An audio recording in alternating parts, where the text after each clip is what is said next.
Now to tonight's top story. Imagine someone else having an exact copy of your cell phone, reading your text messages, and even responding to them.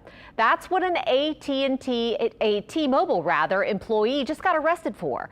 Good evening, everyone, and thank you for watching. I'm Katie Moore. Charisse is off tonight. New Orleans police say 32 customers were hit by the sophisticated cell phone scam before that store employee was arrested earlier this week. Investigative reporter Mike Pearlstein has the details. You may not even know that your SIM card and your service is being used from somebody else. The SIM card inside most cell phones is a tiny digital chip that contains your personal information, and in the wrong hands can give identity thieves access to everything from passwords to personal identification numbers. That's exactly what New Orleans police say 21-year-old Tamber Blackmore did to 32 T-Mobile customers earlier this summer. She was arrested Wednesday and booked with 32 counts of identity theft and access device fraud, accused of removing customers' SIM cards and providing them to an unknown associate. This shop is where Blackmore worked and allegedly pulled off this high-tech scam. This police report says the stolen cards can allow criminals to access bank accounts, online wallets, even digital currency.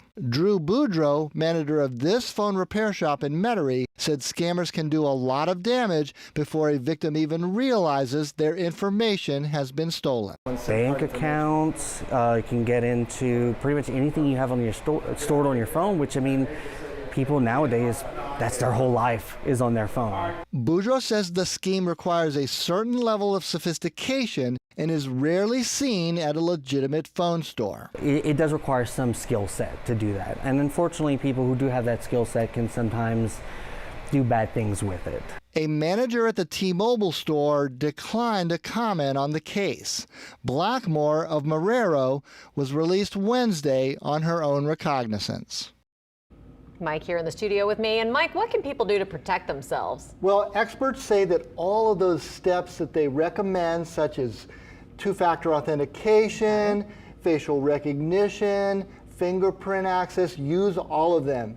Now, if you think you've been compromised, then you should immediately do the things that you would do if, say, your checkbook or credit card was stolen. Notify your bank, cancel accounts, cancel credit cards.